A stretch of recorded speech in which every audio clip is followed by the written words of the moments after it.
O objeto da nossa análise é um excerto do capítulo 3 do Sermão de Santo António, da autoria de Padre António Vieira. Para procedermos a uma dissecação rigorosa do texto, a nossa análise vai seguir 6 momentos sequenciais. Começaremos pelo contexto, passaremos à virtude do peixe torpedo, depois à antítese entre a terra e o mar, à gradação da corrupção humana, ao poder da palavra divina e, por fim, concluiremos com uma síntese crítica. Este excerto encontra-se então num ponto fulcral do capítulo 3 do sermão. É um momento em que, após concluir os louvores às virtudes dos peixes, Padre António Vieira opera uma transição e inicia a sua crítica incisiva aos homens, usando precisamente o mundo natural como um espelho moral. A escolha do peixe torpedo não é, de todo, acidental. É deliberada. É a sua virtude única que vai servir de alicerce à alegoria central deste excerto, preparando, assim, o terreno para a veemente crítica social que se seguirá.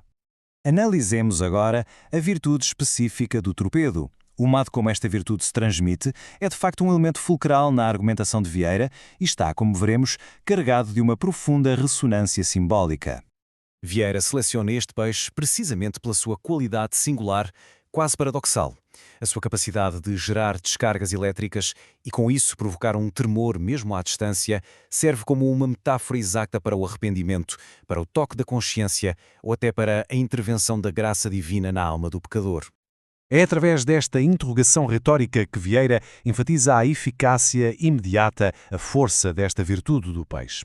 Repare-se que o efeito se propaga sem contacto direto. E este é um pormenor absolutamente crucial para a analogia que ele vai construir mais tarde com o poder da palavra. Esta descrição, que é detalhada e sequencial, ilustra a cadeia de transmissão do efeito moral. O que Vieira sugere aqui, de forma implícita, é que a virtude divina pode, da mesma forma, alcançar o pecador através de intermediários, como por exemplo o pregador e a sua palavra. E é a partir deste ponto que Vieira constrói a sua antítese fundamental. Ele opõe os pescadores do mar aos pescadores da terra e fala-o para expor a corrupção humana de uma forma particularmente contundente. Esta exclamação, marcada por um claro paralelismo sintático, sintetiza a crítica central do excerto. O que Vieira está aqui a denunciar é a desproporção chocante entre a magnitude dos furtos humanos e a ausência total de remorso, a ausência de consciência moral, no fundo, a ausência do tremor. A comparação estabelecida estrutura, portanto, toda a oposição conceptual do excerto. De um lado, temos o mar, o espaço dos peixes, apresentado como domínio da virtude natural. Do outro lado, em claro contraste, temos a terra, o espaço dos homens, que se revela como o palco da corrupção social e da ganância. Vieira prossegue então com uma enumeração dos instrumentos de pesca que existem na Terra, e é importante notar que esta lista não é de todo aleatória. Pelo contrário, ela revela uma hierarquia social da corrupção, uma hierarquia que se agrava à medida que o poder aumenta. Aqui, Vieira emprega de forma magistral a figura de estilo da gradação, que surge associada a uma anáfora do verbo pescar. A função deste recurso é clara: demonstrar que a corrupção não só está presente em todos os níveis da sociedade, como também aumenta em escala e em gravidade à medida que se ascende na hierarquia do poder. Cada um destes instrumentos simboliza por metonímia um extrato de poder. A gradação atinge o seu clímax com o cetro, que, nas palavras do orador, pesca cidades e reinos inteiros. Isto indica, claro, o nível mais elevado e mais devastador de corrupção, aquele que afeta já nações inteiras. Agora, em claro contraste com esta impunidade e com a falta de consciência dos homens no poder, Vieira vai apresentar a pregação de Santo António. E apresenta-a como a encarnação da verdadeira virtude do torpedo, a virtude que faz tremer. O recurso a um número exato, 22 pescadores convertidos, está longe de ser um mero detalhe. A sua função é sublinhar a eficácia concreta, factual, da palavra do santo. Confere veracidade ao exemplo e demonstra que a sua pregação conseguiu aquilo que o poder secular não consegue: provocar o tremor. Nesta passagem, a anáfora da expressão todos, tremendo, reforça a ideia de unanimidade e a profundidade da conversão.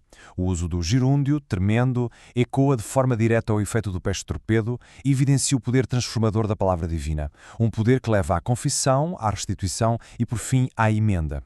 Chegamos assim ao momento de síntese, em que procuramos compreender a função deste excerto no contexto global do Sermão de Santo António, examinando a sua intencionalidade crítica mais profunda.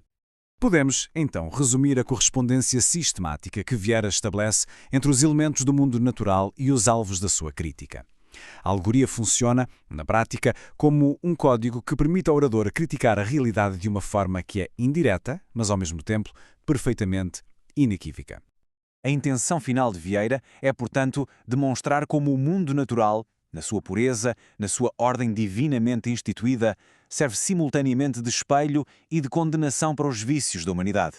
A natureza torna-se, assim, o padrão pelo qual a sociedade humana é julgada e, invariavelmente, considerada moralmente inferior. Fica para reflexão final a questão sobre a função da linguagem figurada. De que modo é que a alegoria se torna um veículo privilegiado de crítica, especialmente num contexto como o barroco, em que a censura poderia limitar a expressão direta? A arte da palavra torna-se, neste cenário, uma ferramenta de intervenção social, ao mesmo tempo subtil e extremamente poderosa.